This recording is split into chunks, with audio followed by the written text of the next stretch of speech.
of self-published books on Amazon. Some of them are Kindle books that I sell for $2.99, and a couple of them are print books that I sell for less than $20. And over the years, I have been so-called author-shamed, if you can call it that, for selling my books at that price point. You know, some people say, how is that any kind of strategy at all? Because it looks like you're not making anything, and they say that it undervalues my work. So let's kind of break this down. When I sell a book for $2.99, I make about $2 a copy. Amazon does take a cut because I am selling on their platform, right? So $2 a copy, yes, it doesn't look like very much. But what if I sold 20 copies a day? That works up to about $40 a day, and it works up to about $1,200 a month. But what if I sold 50 copies a day? Then it becomes $100 a day and about $3,000 a month. So $2.99 is definitely a viable strategy, but it doesn't just stop there. This $2.99 purchase can lead to a $97, a $147, a $500, or even a $1,000 purchase, depending on how you're able to build trust with your audience, how you're able to get them back into your brand ecosystem, all right? Get them back onto your email list. So if I've piqued your interest, or if you have been considering self-publishing on Amazon or any other marketplace, in this video, I'm going to share with you how much I actually make from Amazon and give you a couple of things that you need to consider before you go down this path. Now, before we dive in, I have a free self-publishing course. You can grab the link right below in the description.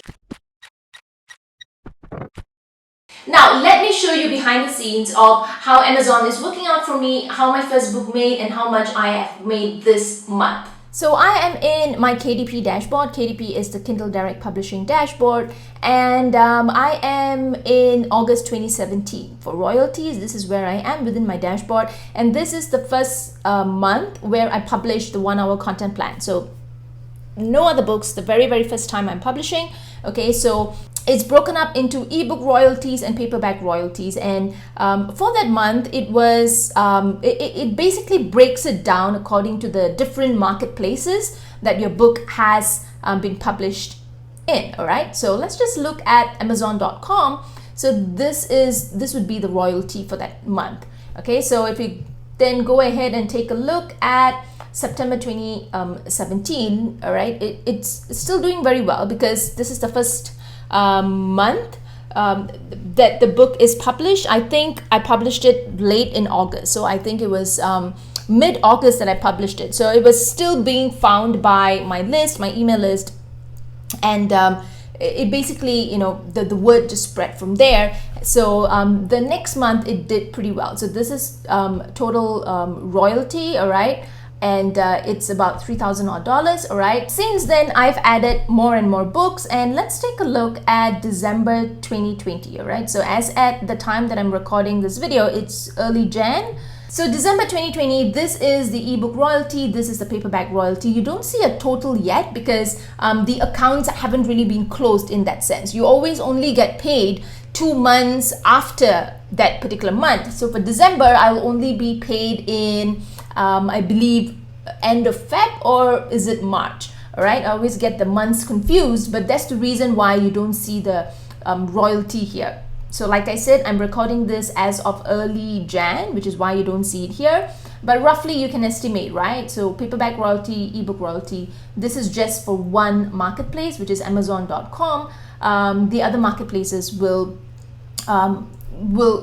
automatically, you know, you'll get paid out as well. So as you can see, certain books do very well once they're launched, and then they kind of go viral. That's exactly what happened with the 1 hour content plan, and they stabilize after a certain while. And like you will kind of, and I will share this in the video later on as well, it's about consistent sales. It's not about your book going viral and doing very well in the initial maybe 2 months that it's published, and then later it just kind of dies down. You don't want that. You want to have consistent sales so that Amazon continues to reward you with, you know, with eyeballs, and continues to, the algorithm continues to favor your book. All right, now let's take a look at the bookshelf and you'll kind of see the breakdown. Okay, so we are in the KDP reports, and you can, this is for December 1st to 31st, 2020. All right, so it has this asterisk in there. So basically it's kind of like a estimate, all right? Like I said, they haven't really closed the accounts as yet. Okay, so this is a tabulation of all the marketplaces. So if you realize the previous one that I showed you, it only showed for the US marketplace, Amazon.com, but this shows overall for all the other marketplaces as well. So this also gives you a breakdown of how each of those books are doing. So for December, and for December, Create Workbook did very well, and then followed by the Editorial Planner.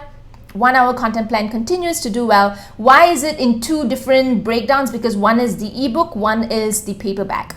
Okay, then you've got the Profitable Content System followed by the other book. So this kind of gives you a breakdown, and like you can see, okay, as with anything, there are ups and downs for sales. Okay, but you want to see overall that you get sales every single day. So if you take a look here, 25th December, Christmas, you get a dip.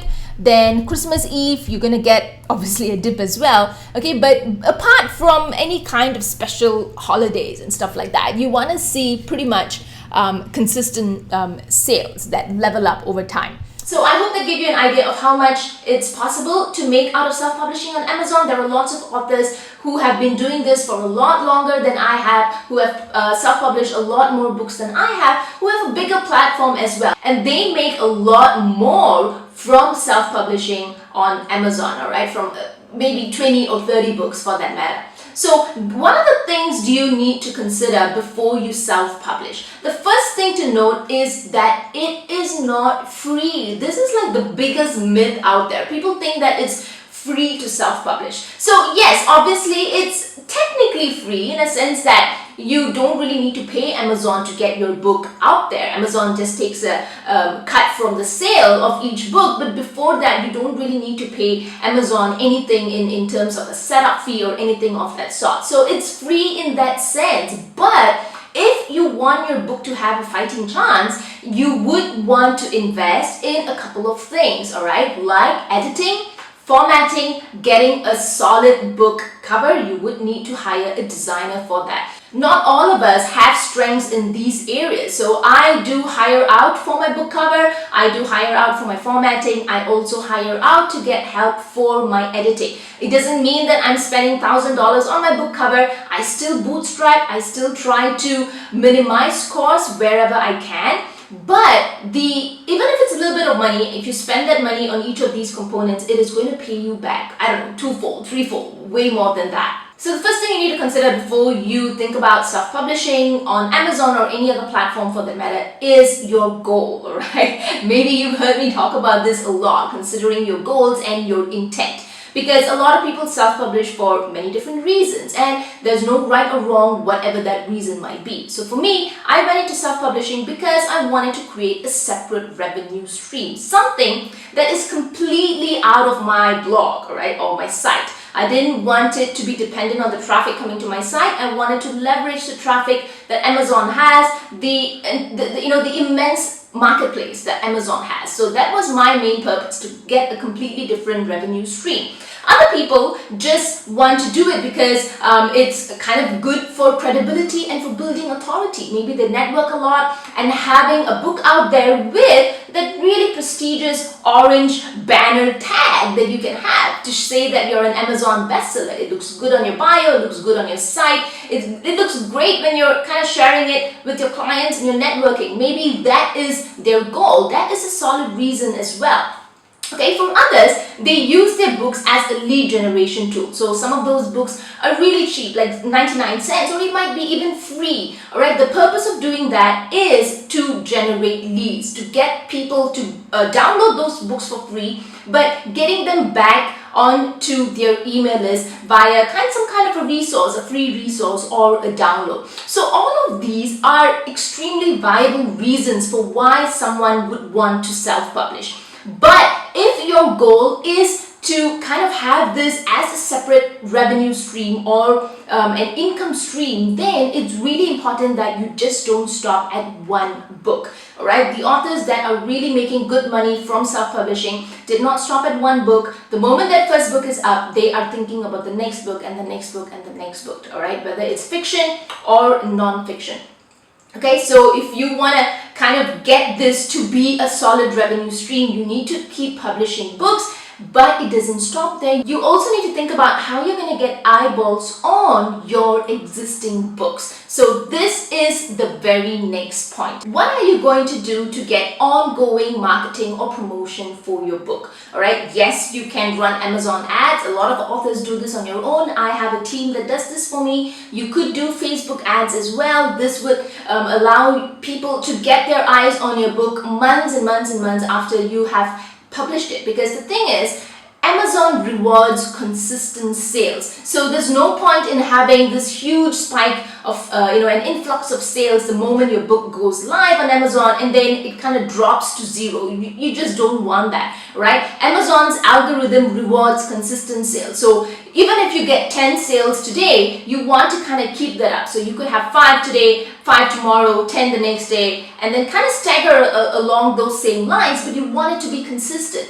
All right, what the algorithm doesn't like is if you have a huge number on the first day, like you get 100 sales the first day, and after that it kind of drops flat as to zero, right? You just don't want that. So if you want the algorithm to favor you, you need to keep up at it. And for that, you need to make sure that people are constantly seeing your books. So I used to think that because I published my 1-hour content plan in 2017, everyone has probably heard about it, people in my audience have heard about it, but you'd be surprised. There are some people who have just kind of encountered my work and who have just come across the 1-hour content plan. So just because a book has been up on Amazon for quite some time doesn't mean that everyone has already seen it, all right?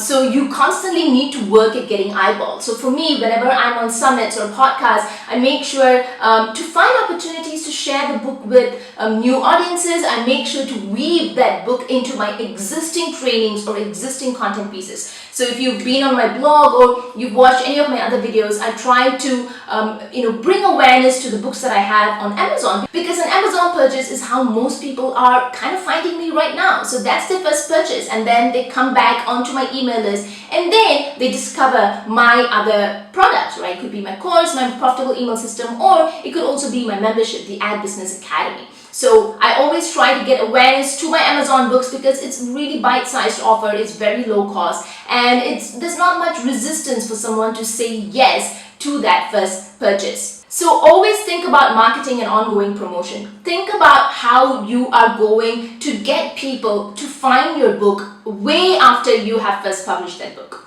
Now, the next point is the incredible amount of effort that it first takes to publish that book. I spoke a little bit about this at the start of the video, but I wanted to emphasize this again. It is a massive amount of effort right up front. So it's not just about writing the book, all right? Before you write the book, you need to put in a considerable amount of time to do research so that your book even stands out. There's no point in writing a book and then going to figure out later on that there isn't really much of a demand for that. Okay, you need to see if the book is profitable in the first place. And kind of like my litmus test is always to pick 1 to 2 books to pit my books against. So I always see who are so-called the competitors. What are the direct books that are kind of like direct competitors to this book idea that I have? So this is my litmus test. If there are books that are doing well in categories that are ranking well, okay, and how do you know this? You just click into a book, scroll right down, and you would see the ABSR ranking or the Amazon best-selling rank. Okay, this is the rank of all the self-published books on Amazon. The lower your rank, the better your book is doing. So even if a book has been published for some time, if it has a pretty good ABSR, or if it's able to hold that ABSR pretty steady around a certain number, then that is a very viable competitor.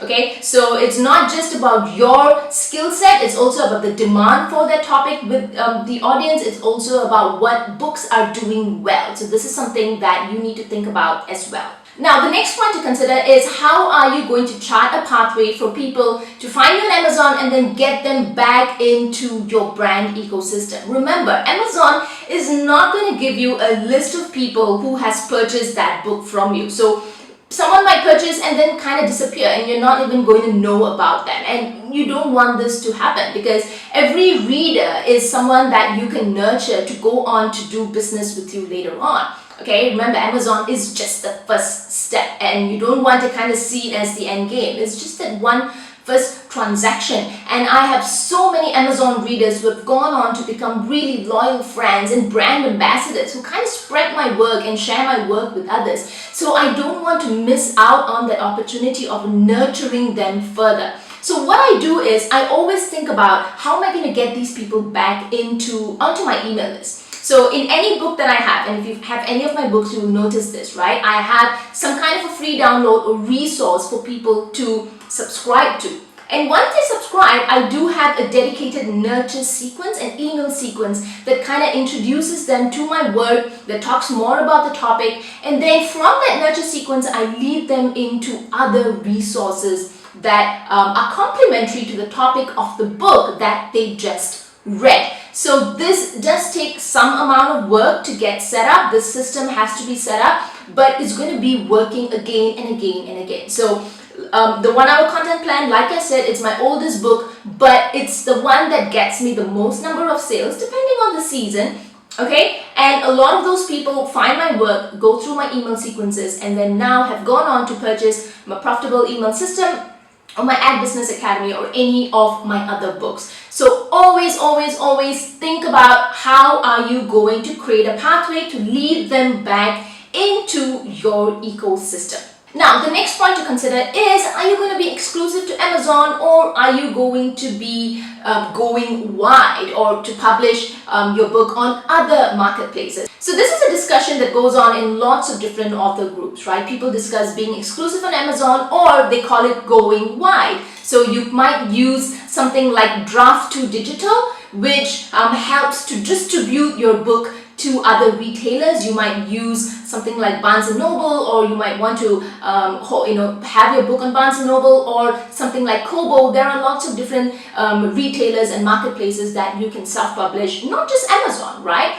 But how do you decide? What are the pros and cons? So this is my experience. I chose to be exclusive on Amazon. And I've kind of experimented with this, where I took my book out of KDP Select. So this is kind of like a program that says that, if you sign up for KDP Select, you're saying that you're exclusive to Amazon, you're not going to sell your book elsewhere. So I took my book off that, and I noticed kind of like a drop in sales from Amazon. And I kind of think Amazon rewards books and authors that are exclusive to its platform. So it chooses to show its book, or the algorithm chooses to show your books more, especially if you're in KDP Select, to more of the users of its marketplace. That's just my theory. So for me, it makes more sense to be exclusive to Amazon because of the kind of books that I write, because of the niche that I'm in. That's what works best for me. There are authors who not just do it on Amazon, but then they use other retailers as well. So they kind of go wide and they self-publish on lots of different marketplaces, and that has worked well for them. So